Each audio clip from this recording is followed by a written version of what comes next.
Hoi hoi folks, good morning, good afternoon, good evening, wherever you are in the world. My name's Sean, aka Uncle Frogface, and welcome to today's video.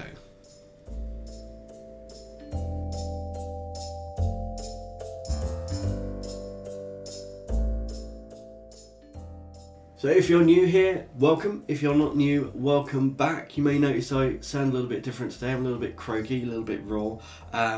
There's a reason for that. We actually, most of you will know if you've seen my videos before. As well as doing YouTube, I'm a manager in a tuition centre.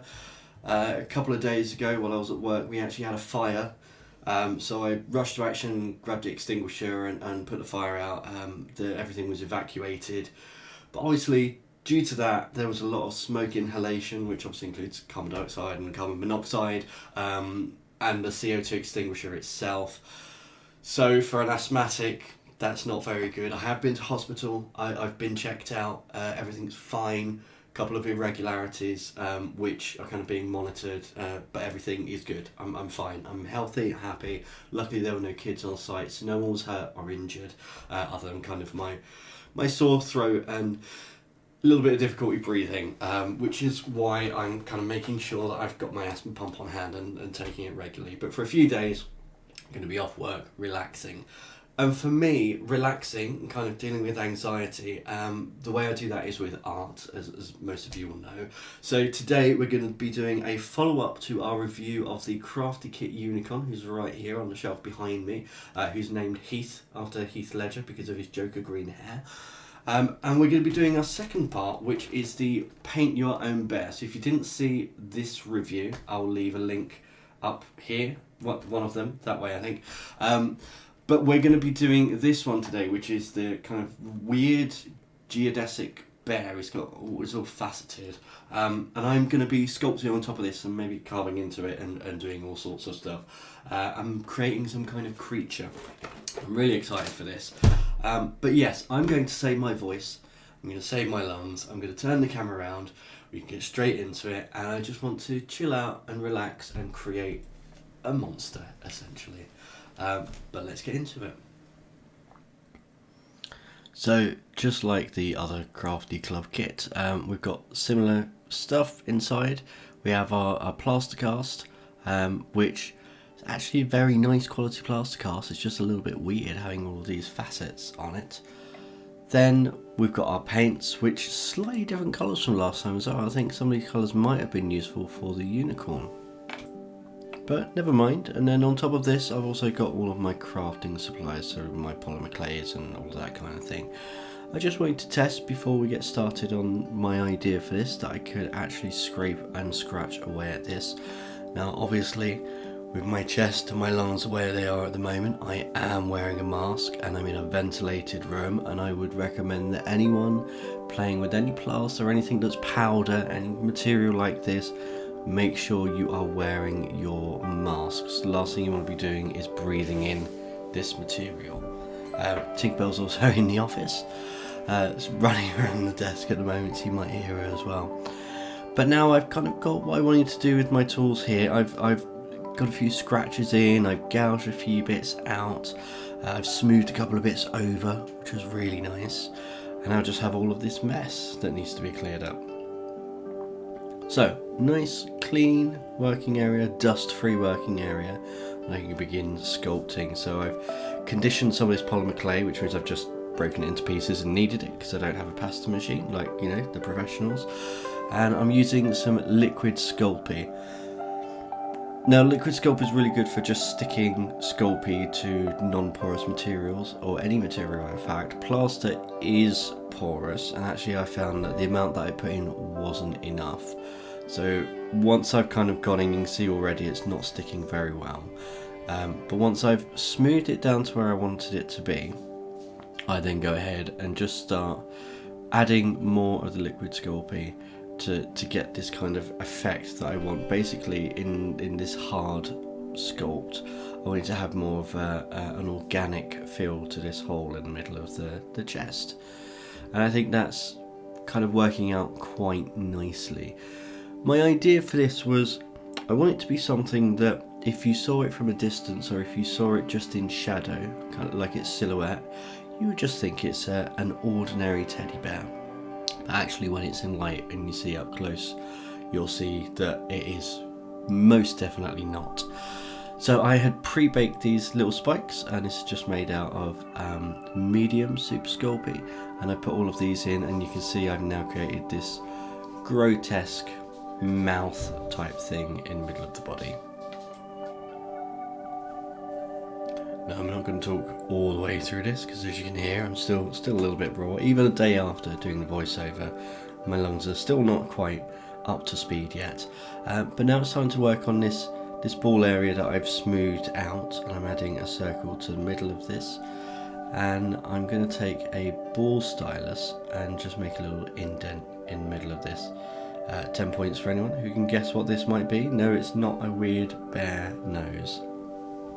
So if you've been following me on Instagram and Twitter, you'll know that I'm currently doing Inktober as well, so I'm doing little mini post-its, and then once a week I'm creating a larger piece from that. I'm also going to be doing Monster Bash 3, so in fact this is really good practice for Monster Bash 3, which, if you haven't seen, I did Monster Bash 2 unofficially, and I'm doing this one unofficially as well. But I do have a video of Monster Bash 2 if you'd like to check that out and kind of see what that's all about. So as well as doing that, I've also got a scrawler box due this month. I've got a couple of other projects and reviews that I want to do, and then I'm also making a costume as well for a Halloween party this year. So I love Halloween, it's one of my favourite parts of the year. I haven't made a costume, well, I haven't done any sewing really properly for years, probably more than a decade, but I'm really looking forward to this. I've got a costume in mind, I have fabrics ordered, I have other materials that are on the way, I have a wig and teeth and everything. If you would like to see my process of creating my Halloween costume for this year, which I may or not be wearing to work for the kids as well as to a party that evening, then let me know, give this video a thumbs up, leave a comment down below telling me you'd like to see that, and who knows, maybe I will film that process as well and you can see my costume. Andrew is also going to have a matching costume as well. It is a couple's costume, so he may even appear in a video and show you his side as well. So my idea for this is kind of as if a plant or some kind of alien creature had taken over some rocks, some kind of petrified thing, and kind of superimposed itself onto that. And I wanted it to be something where in silhouette, in shadow, you would just see a bear, but obviously close up, and in light you would see something much more horrific.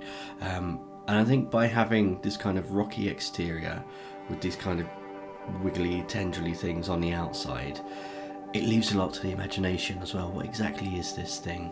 So this is now baked, and I've let it dry, let it cool rather, for quite a while because it's plaster, and plaster can retain heat. So I actually left this for well over an hour to cool down, so I didn't want to burn myself. Now I'm going in with a relatively dark mid-grey tone and just washing over the whole thing and just giving it that base layer. So plaster of Paris likes to suck up the moisture in paint. It also likes to chip as well. If you do a base coat first and let that thoroughly dry, then painting on top of it, you get a much better result. And that has now fully dried, and I'm going in with a black wash. This is a very diluted black paint. I would say this is more water than paint. And once that has dried, I'm coming in with a dry brush of a lighter grey, and this brings out, so the black brings out all of the low points, all of the shadows, and the light grey and the dry brushing brings out all of the high points, as well as giving a really nice kind of rock stony texture to the bear part itself. It gives a really nice underpainting for the other parts as well. So once that's all dry, it's time to paint some of the details, and I've got my very small paint brushes here. I'm just painting in the whites of the eyes, and I'm going to do this in 2 passes. So I'm going to do my first pass where I paint some of the details, some of the more fleshy parts, some of the underpainting essentially. And I'm going to come in again and just brighten up some of those parts with some other colours. Some of them have even got 3 tones on them, but that was just done in 2 passes. So this mouth, I want it to be kind of breaking free, but also feel like it's going to drag you in as well. And I want it to blend slightly into the rock on the outside. So you can see I'm being very rough, very loose with this. And this is actually more orange than red, so I've got a mixture of red and orange here, because the rest of it's quite grey and there's going to be some green in as well. It'll make that red seem more vibrant. And I'm putting it in just in the corners of the eyes as well.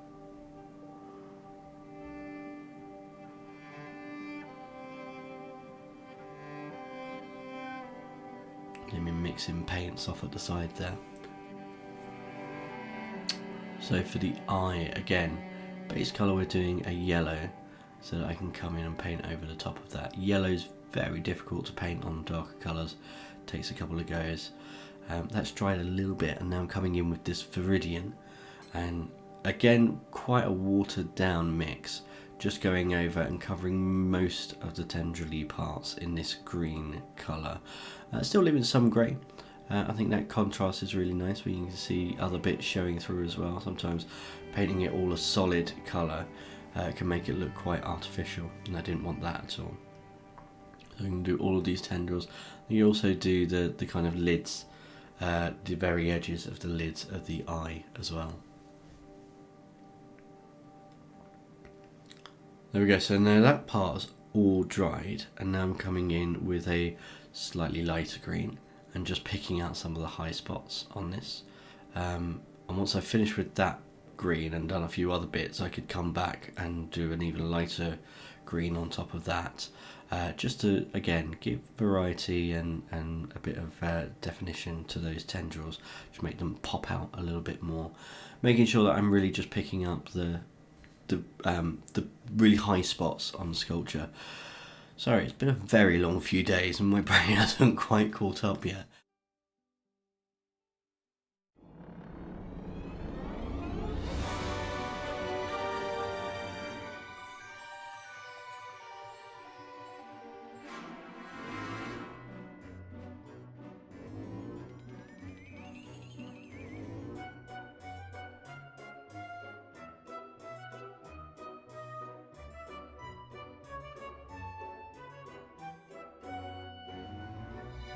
So it's several hours later, because unfortunately, as I said, my hairdryer is broken, so I'm not able to dry layers between painting very quickly, but here we are.